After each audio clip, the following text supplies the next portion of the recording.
Nós iremos ler do versículo 1 ao versículo de número 3. Hebreus 12, do versículo 1 a o 3. Meus irmãos, para a gente entender aqui algumas coisas, essa carta de Hebreus, ninguém sabe quem foi que escreveu. Alguns acreditam que talvez tenha sido o apóstolo Paulo, devido à semelhança desses escritos aqui com o que Paulo escreve. Outros dizem que talvez tenha até sido Barnabé, que era muito próximo a Paulo e recebeu muita influência e escreveu essa epístola. Nós não sabemos. O fato é que foi alguém inspirado da parte de Deus, que Deus usou para nos trazer entendimento acerca da sua vontade. E essa carta ela é dada para que a igreja seja orientada acerca de algumas doutrinas que estavam tomando um certo lugar no coração da igreja, acerca de anjos, de seres, espirituais, e essa carta é dada também com esse propósito. Mas tem um outro propósito, animar os irmãos, para que os irmãos não desfaleçam diante das lutas que estavam enfrentando no seu embate, na sua guerra contra o pecado. E aqui esse texto que nós iremos ler está situado nesse contexto, no contexto em que o escritor quer encorajar os irmãos a não desfalecer em meio às lutas que eles estão enfrentando. Então, eu queria que você entendesse comigo aqui essa passagem. Hebreus capítulo 12, do 1 ao 3, diz assim: Portanto, também nós, visto que temos a rodear-nos tão grande nuvem de testemunhas, livremo-nos de todo o peso e do pecado que tão firmemente se apega a nós e corramos com perseverança a carreira que nos está proposta, olhando firmemente para o autor e consumador da fé, Jesus, o qual, em troca da alegria que lhe estava proposta, suportou a cruz sem se importar com a vergonha, e agora está sentado à direita do trono de Deus. Portanto, pensem naquele que suportou tamanha oposição dos pecadores contra si mesmo, para que vocês não se cansem nem desanimem. Vamos repetir todos juntos o versículo 3, e já vá pedindo ao Espírito Santo que aplique no seu coração, vamos lá? Portanto, pensem naquele que suportou tamanha oposição dos pecadores contra si mesmo, para que vocês não se cansem nem desanimem. Vamos orar mais uma vez. Meu Pai, nós estamos diante da Tua presença para rogar ao Senhor agora que o Senhor nos ajude a entender aquilo que está aqui no texto sagrado, nos dá a luz do Teu Espírito para podermos enxergar com clareza o que o Senhor aqui está nos ensinando, e eu te peço, Senhor, que esse ensinamento vá ao encontro das nossas necessidades. Tu sabes o que cada pai, que cada mãe, que cada avô, que cada tia que aqui está nessa noite precisa ouvir da Tua parte.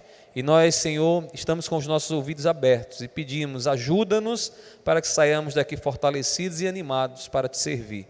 Assim eu te oro, em nome do Teu Filho amado Jesus. Amém. Amém. A igreja pode se assentar.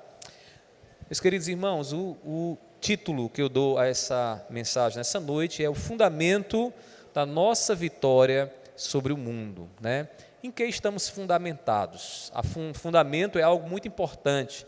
Quando vamos construir alguma coisa, a primeira coisa que deve ir à mente é o fundamento, porque é aquilo que vai dar a base, a sustentação, o alicerce daquilo que a gente tem para construir.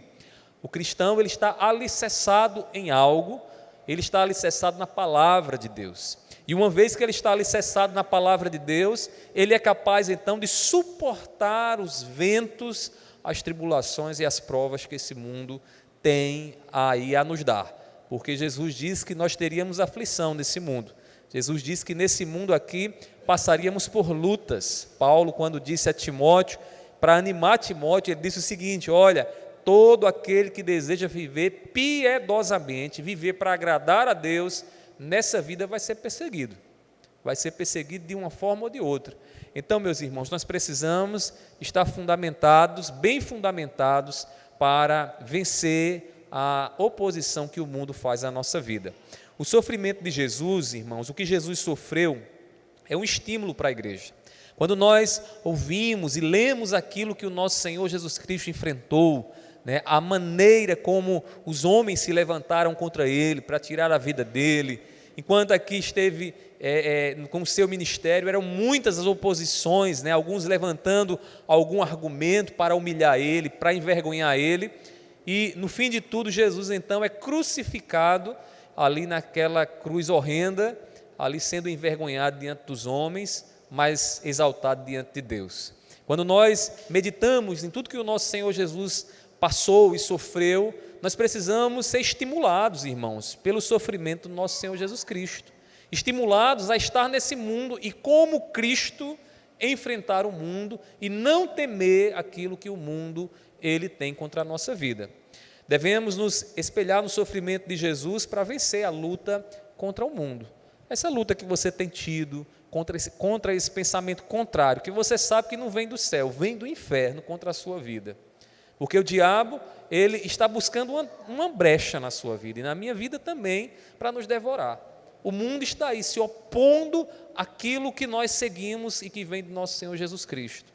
O mundo se opõe a nós, e a arma da nossa vitória, irmãos, está no nosso Senhor Jesus Cristo. Quando nós observamos a maneira como ele vence o mundo, ele diz: olha, tenham bom ânimo, eu venci o mundo, e vocês também vão vencer, saibam disso. Porque assim como eu venci o mundo, se vocês ouvirem o que eu tenho para a vida de vocês, vocês também serão vencedores, vocês também vencerão. O autor do livro aos Hebreus, aqui no capítulo 11, que é o capítulo anterior a este que nós lemos, ele relata uma série de exemplos de servos de Deus que persistiram na fé. Aqui no capítulo 11 nós temos o que é chamado de a galeria dos heróis da fé. O que é que o autor faz? Ele enumera uma série de personagens bíblicos lá do Antigo Testamento e mostra que todos eles mantiveram uma convicção naquilo que era invisível e mantiveram sua confiança no que Deus havia dito. Só que tem um detalhe, ele vai dizer, irmãos, quantas lutas esses irmãos enfrentaram. É interessante, observe na sua Bíblia, que lá no capítulo 11, versículo 8, ele diz assim, vamos lá no 4, primeiro, diz assim: pela fé Abel ofereceu a Deus um sacrifício mais excelente do que Caim, pelo qual obteve testemunho de ser justo, tendo aprovação de Deus quanto às suas ofertas. Por meio da fé, mesmo depois de morto, ainda fala. Porque foi que Caim matou Abel, meus irmãos? Por conta da fé que Abel teve. Abel ofereceu a Deus o quê? Um sacrifício como Deus queria, um sacrifício do coração. A ovelhinha foi oferecida a Deus, entregue a Deus. Caim não, Caim foi lá, pegou de qualquer fruto, menosprezou o seu culto, ofereceu a Deus. Deus rejeitou o que foi que Caim fez, viu que Deus se agradou da oferta de Abel, com o seu coração tomado de inveja, foi lá e matou seu irmão, matou Abel. Agora, detalhe, por que isso aconteceu? Aconteceu porque o que Abel realizou pela fé. Então, o que é que o autor vai começar a nos mostrar aqui? Ele vai nos mostrar uma série de exemplos, por isso que é chamado de galeria da fé, de homens e mulheres que puseram sua fé na palavra de Deus e por conta disso, irmãos, enfrentaram dificuldades nesse mundo. E aí, depois de ter dito tudo isso, apontado, tudo isso, ele vai então no capítulo 12 dizer, olha, nós estamos cercados de tão grande nuvem de testemunhas. Poderia ser dito também de testemunhos.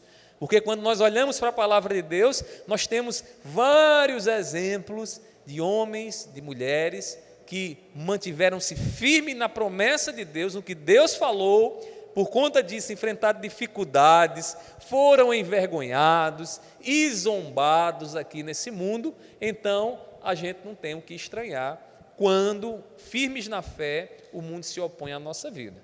Mas aí eu queria que você percebesse comigo que no texto aqui que nós lemos, do versículo 1 a 3, ele usa especialmente um exemplo, e o maior de todos os exemplos, para nos ensinar a firmeza que é necessária quando nós entramos então numa guerra contra o mundo, que que é o exemplo do nosso Senhor Jesus Cristo. Todos sofreram pela fé, mas quando olhamos para Jesus, irmãos, ali estava o próprio Deus encarnado, sofrendo por aquilo que cria, por aquilo que ele era e por aquilo que ele iria realizar. Meus irmãos, o escritor aos Hebreus, então, ensina a igreja como ela persistir para vencer o pecado e vencer o mundo. E eu acredito que se nós abrirmos os nossos ouvidos para entender aqui a voz do Espírito nessas palavras, nós também receberemos de Deus instrução, para que a gente não venha ceder a essa força contrária que tem se levantado contra nós. Não talvez fora de você, mas a quem sabe aí dentro de você, que quer te ver prostrado, que quer fazer você parar, o pecado que está dentro de você. Paulo diz que a carne milita contra o Espírito, é uma guerra incessante, 24 horas por dia, o diabo está lá tentando o nosso coração, e o nosso coração, que é pecaminoso, muitas vezes inclinado a fazer o que Deus não quer. Então, meus irmãos, o escritor aqui vai nos ensinar a igreja, né, como persistir e vencer o mundo. E aí, primeiramente, ele mostra que as várias testemunhas da história do povo de Deus são exemplos a serem seguidos por nós na luta que nós estamos enfrentando. No versículo 1, observe que ele começa dizendo assim: portanto. O que é essa expressãozinha portanto aí? O portanto é a conclusão de algo que foi dito anteriormente. Então, o capítulo 11 e capítulo 12 tem essa ligação. No capítulo 11 ele mostra quem são esses heróis, essas mulheres, esses homens que tiveram muita fé, e ele chega então agora a uma conclusão. Por isso que ele inicia o capítulo 12 dizendo, portanto. E por iniciar dizendo, portanto, a gente precisa observar com muito cuidado quais são as conclusões que ele traz para a nossa vida. E aí, depois de ter mostrado todos aqueles exemplos, então, os exemplos do passado têm o quê? Tem uma conclusão para a vida da igreja. Então, nós precisamos, inicialmente, entender uma coisa: é necessário olhar um pouco para trás, é necessário aprender com aqueles que foram cristãos antes de nós.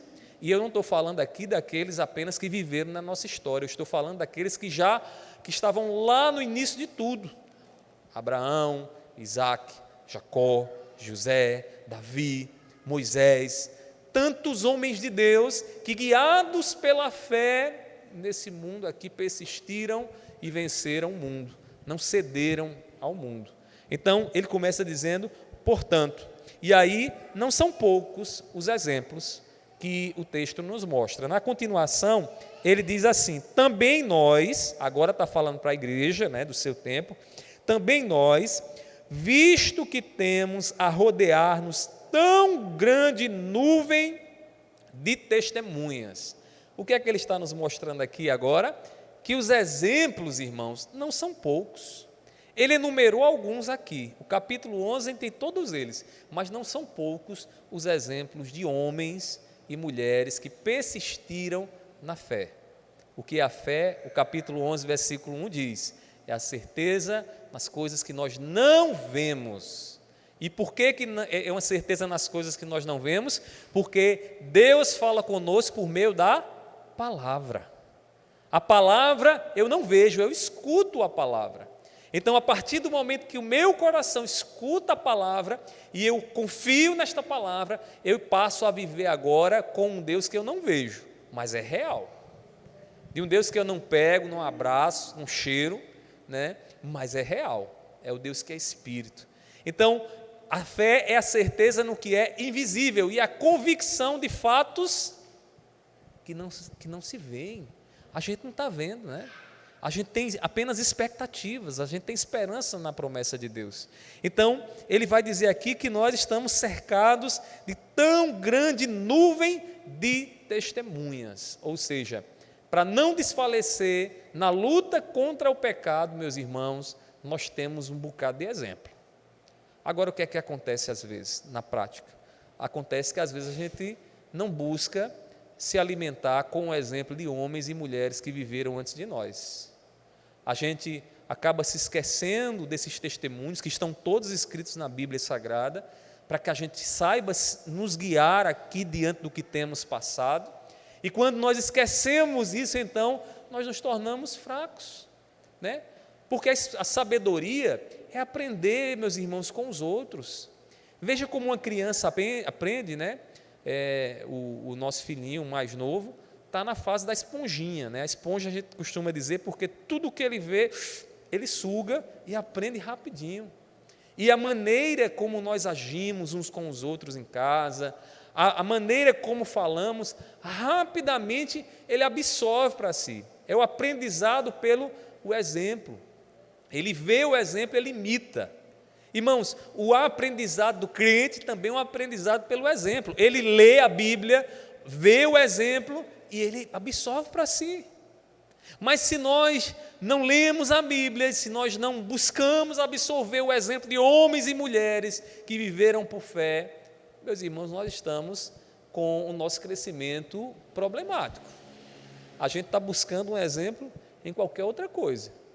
E nada pode dar sustentação à nossa fé na luta contra o pecado, que não aquilo que a palavra do Senhor nos ensina, aquilo que Deus nos ensina através de homens e mulheres que viveram anteriormente. Então, meus irmãos, não são poucos os exemplos, mas aí na continuação, ele vai mostrar que esses tais exemplos, né, nos fortalecem na luta contra o pecado. Veja o que diz ainda na continuação do versículo 1, depois de ter dito que nós temos uma série de testemunhas, que ele disse anteriormente quais eram, ele diz: livremo-nos de todo peso e do pecado que tão firmemente se apega a nós e corramos com perseverança a carreira que nos está proposta. Para entender agora essa parte do versículo, você vai ter que ter em mente o seguinte: ele tem a imagem aqui de um corredor, de alguém que está numa maratona. E esse alguém que começa numa maratona, ele começa bem, né? Assim, com todo o gás, correndo, mas quando ele chega a um certo momento, ele começa a desfalecer. Suas pernas ficam pesadas, né? Seu ar, né? Seu pulmão já respira com dificuldade, porque o cansaço vem, o cansaço abate, e aí, nessa imagem do corredor, ele diz: o cristão também é assim. Ele começou uma carreira, nós estamos correndo. Nosso destino é onde? É chegar, novo céu, nova terra, é aguardar a transformação que Deus tem para nós. Mas nós estamos caminhando para lá, e até chegar lá, o que é que vai acontecer? Vai ter dias que nós vamos estar bastante cansados. Cansados pela própria existência que é cansativa. Chega um certo momento que o tédio bate, né? A gente olha e começa a dizer: rapaz, tudo tão repetido, não há nada de novo, né? Eu acho que os irmãos aqui mais experimentados, né, já pensaram isso alguma vez, irmão João, né? Os irmãos mais vividos aí, que tem um certo tempo, né, que já viveram, sabe que quando você começa a parar um pouquinho, observar a vida, você vê que a vida é muito tediosa, porque muita coisa está se repetindo. Você liga a TV e as histórias são sempre as mesmas, nada de novo, irmãos, não tem nada de novo. A história, a maldade é a mesma, a violência é a mesma, o egoísmo é o mesmo, o sofrimento é o mesmo, o lamento é o mesmo, tudo está só se repetindo. E a vida chega um certo momento que ela se torna um peso. É nesse momento que o corredor ele faz o quê? Ele tem sobre si um grande peso, ele está cansado, ele quer parar, ele diz: eu não aguento mais. Mas aí o que é que Deus está dizendo aqui nesse texto? Ele está dizendo que observando as testemunhas, as várias testemunhas que nós temos, nós não podemos ser parados por esse peso. Nós precisamos fazer o que? Ele diz aí: livremo-nos de todo peso. O que é isso aqui?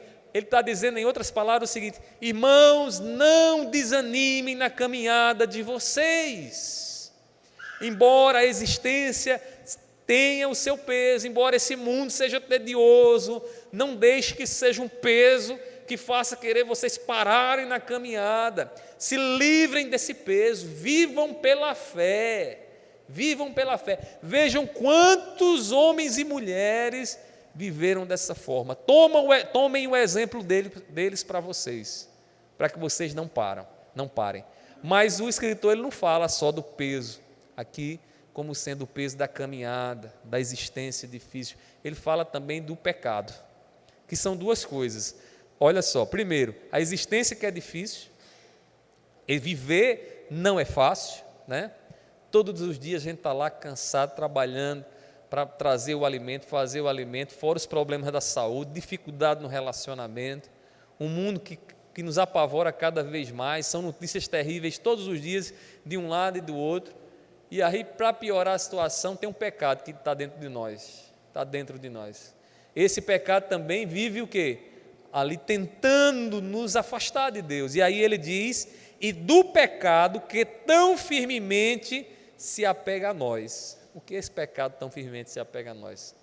O pecado do coração, da alma, né? Aquilo que está dentro de nós, é tão apegado, é tão difícil largar isso. Ele diz, irmãos, nos livremos disso também, nos livremos disso. Agora você pergunta, pastor, e como é que se livra disso? O exemplo que ele dá aqui é olhando para os exemplos do passado, olhando para a história daqueles que pela fé venceram a tentação do pecado. Veja como José venceu, pela fé em Deus. A mulher de Potifar diz, José, eu quero ter uma noite contigo. Pela fé, José sai dali correndo, aquela mulher toma a roupa dele, ele é caluniado. Olha que coisa, contra o pecado José age pela fé em Deus, fugindo do pecado. A Bíblia está repleta de exemplos como esse, irmãos, de homens que não cederam ao pecado, mas que lutaram e venceram o pecado. Meus irmãos, a vitória que aqueles homens tiveram nos estimula a perseverar na caminhada, como ele diz aí, e corramos com perseverança a carreira que nos está proposta.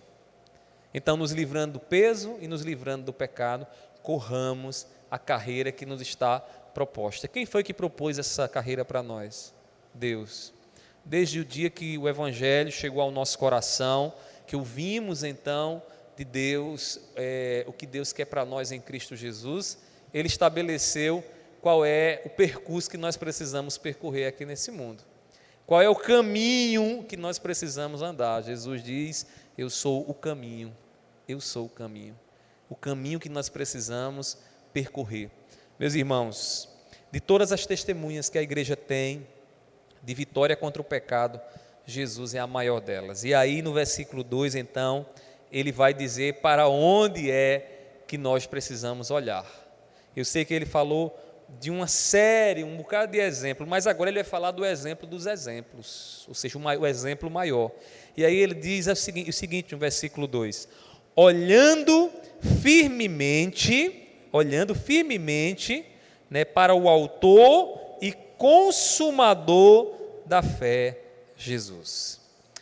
Observe o qualificativo do olhar aí. Ele diz, olhando firmemente. Firmemente. O que é um olhar firme? É um olhar fixo. É o olhar daquela pessoa que anda na corda bamba. Eu não sei se vocês já viram uma pessoa andando na corda bamba, mas tem um segredo. Para que ele possa percorrer toda aquela corda até o final, ele precisa fixar um ponto lá no final e olhar para ele, porque se ele olhar para baixo, se ele olhar de lado, olhar para o outro, ele não vai conseguir se equilibrar, ele vai cair. Olhar firmemente é manter o foco naquilo que Deus estabeleceu. Então ele diz, olhando firmemente para quem? Quem é o alvo que nós precisamos olhar para ele? Jesus. Jesus. Pastor, não é para o senhor não? De jeito nenhum, não olhe para mim não, pelo amor de Deus, não faça isso. Ah, não é para aquele pregador famoso da internet? Não, pelo amor de Deus, tire de lá, não foque nele. Ah, não é no irmão, não é em ninguém. Aqui ele está dizendo, olhando firmemente, focado para Cristo Jesus. E por que Cristo Jesus? Porque Ele é o autor, é Ele quem dá a fé e Ele é o consumador. É Ele quem nos dará condições de chegar ao fim e quando olhar para nós vai dizer o seguinte, meus filhos, meus irmãos, está consumado. Por quê? Porque eu consegui por vocês. Porque o que eu realizei na cruz do Calvário estava consumando a obra em favor de vocês. Então vocês vão chegar lá. Vocês não vão desfalecer. Meus queridos irmãos, O exemplo dos exemplos da vitória contra o pecado é Jesus. Ele não cedeu. Pedro diz que na boca dele, irmãos, não havia pecado.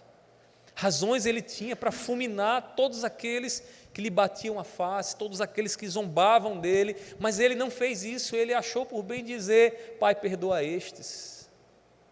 Ao invés de juízo, liberou misericórdia sobre a vida daqueles que estavam ali a bater nele. Meus irmãos, Jesus, ele poderia ter ficado confortavelmente na eternidade, não ter corrido risco de nada, ter apertado do céu lá o botão delete, ter deletado a raça humana de uma vez por todas. Mas movido por si mesmo, pelo amor que tinha para conosco, ele decidiu se encarnar neste mundo, tomar a forma de homem, para sofrer a punição pelos nossos pecados. Meus irmãos, como isso nos constrange? Ele fez tudo isso, meus irmãos. Ele não cedeu, ele venceu o mundo. O mundo não foi maior do que ele. Deixa eu dizer uma coisa a você: todas as vezes que o mundo se apresentar para você como algo maior, no teu coração, dizendo: agora você tem que ceder, agora você tem que abandonar Jesus, agora você tem que seguir o curso do que eu quero, lembre-se do que Jesus fez. Ele venceu o mundo. E eu digo mais algo a você: o mesmo Espírito que estava com ele é o mesmo Espírito que está conosco hoje. O mesmo Espírito que orientou Jesus, que deu forças a Jesus, é o mesmo Espírito que está comigo e que está com você, meu irmão. Então, ele venceu a afronta dos homens, ele venceu a ação pecaminosa daqueles que odiavam a Deus, que amavam mais as trevas do que a luz. Meus queridos irmãos, em troca da glória de Deus, Jesus suportou todo o sofrimento. Na continuação, então, o texto diz o seguinte, veja aí comigo no versículo 2, ele diz, vou ler todo o versículo: olhando firmemente para o autor e consumador da fé, Jesus, o qual, em troca da alegria que lhe estava proposta, suportou a cruz, sem se importar com a vergonha, e agora está assentado à direita do trono de Deus.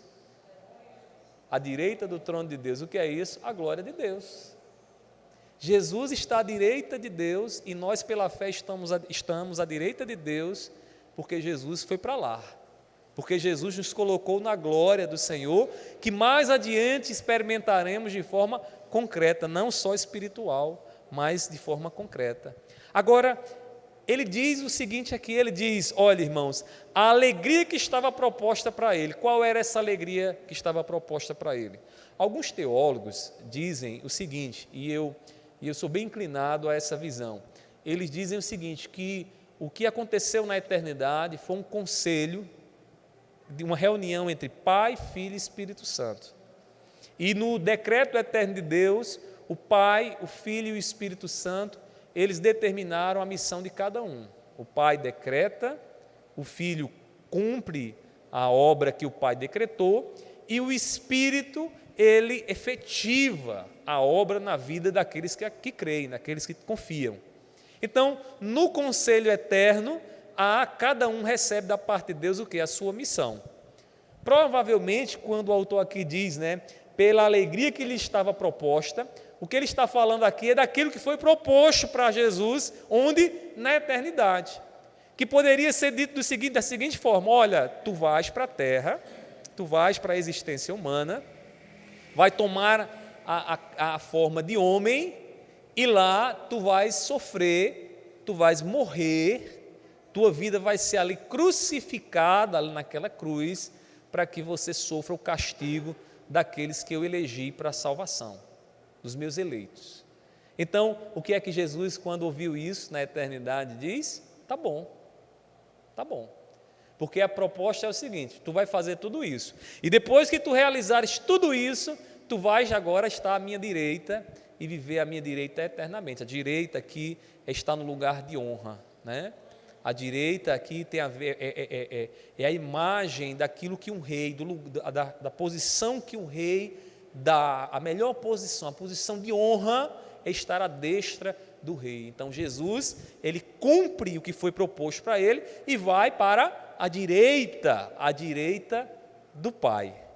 Então, perceba aí nesse plano, irmãos, o que é que está sendo dito.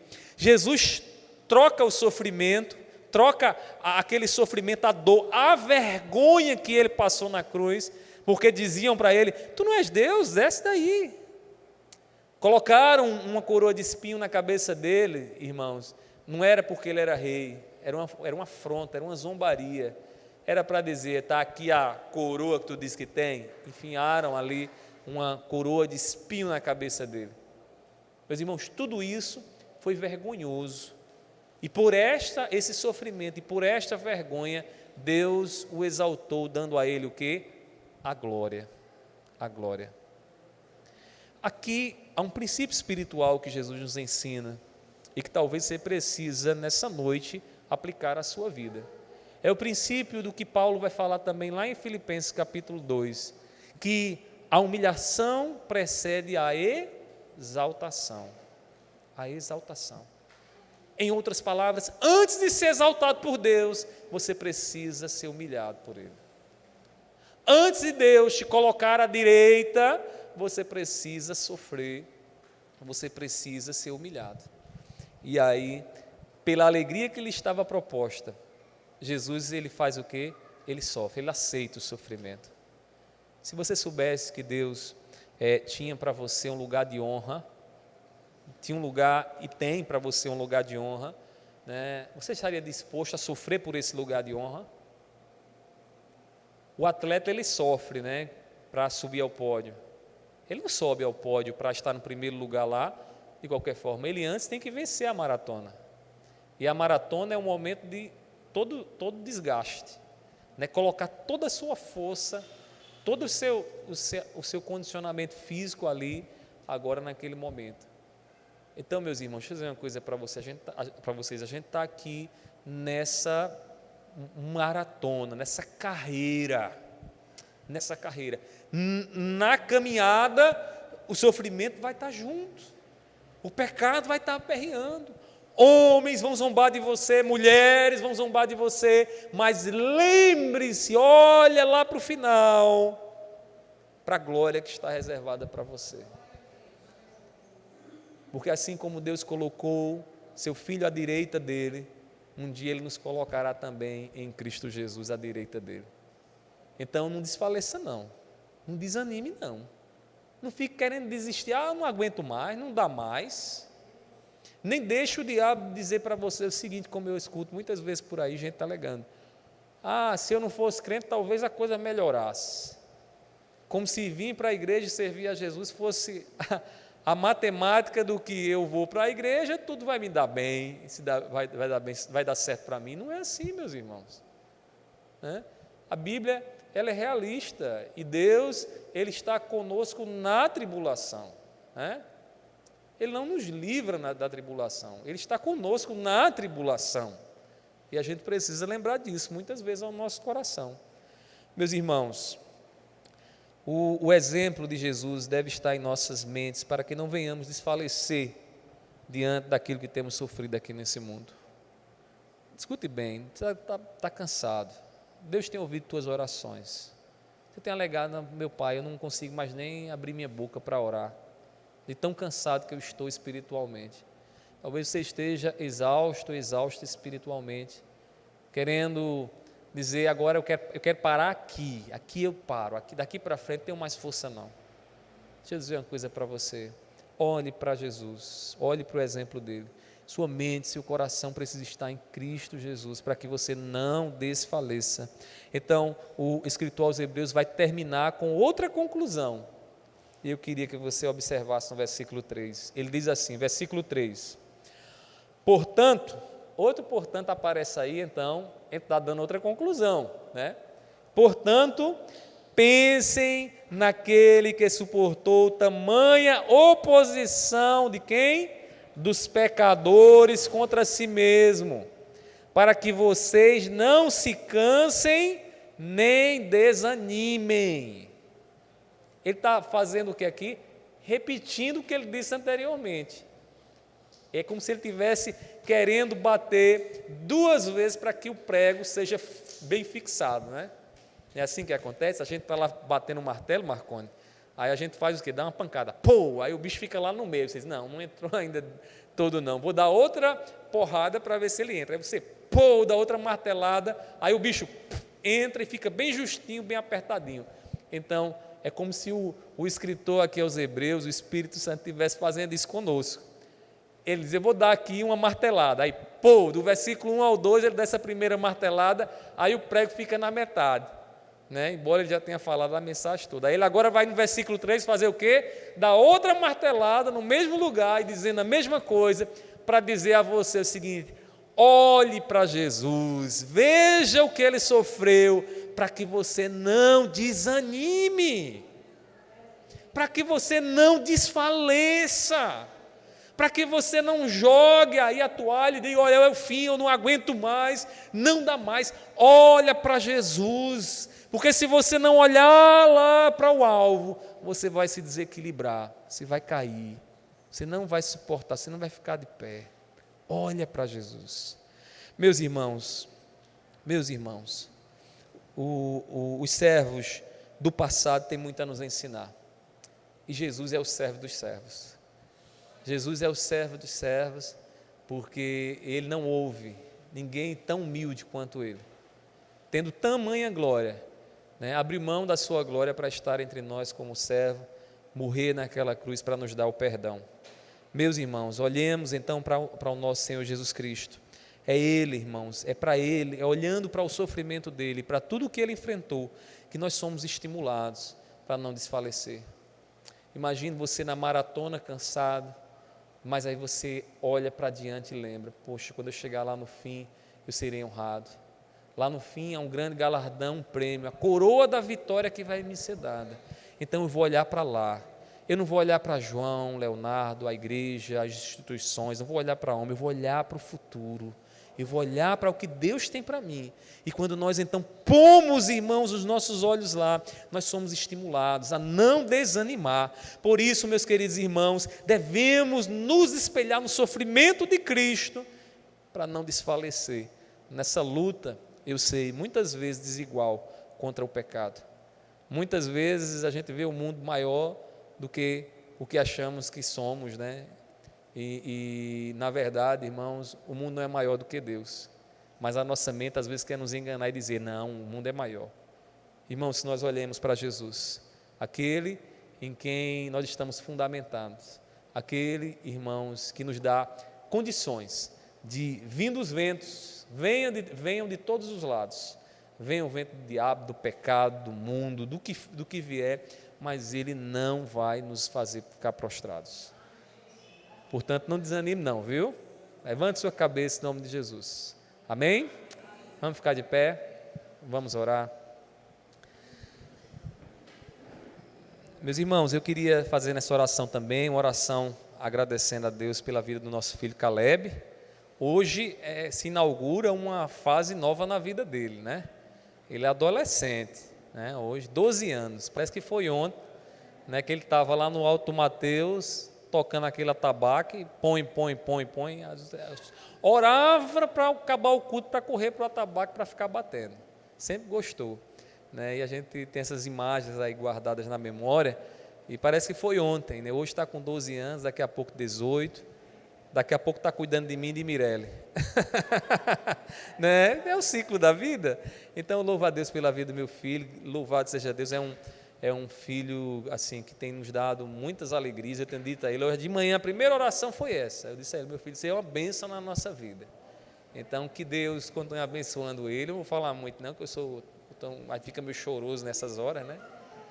Que Deus abençoe ele, que ele ame a Jesus mais e mais, continue servindo a Deus de todo o coração, né? Porque essa é a obra que realmente não é vã, né? É uma obra realmente que tem resultado. Então Deus abençoe o Caleb, nós iremos orar por essa data na vida dele, e também eu queria pedir aos irmãos que os irmãos orem pela nossa irmã Joselânia, né? Joselânia tinha andado afastada esse tempo agora, cuidando do pai, o pai dela adoeceu, primeiro veio uma questão de trabalho, agora o pai adoeceu e hoje Deus, aprove a Deus levá-lo para a glória, né?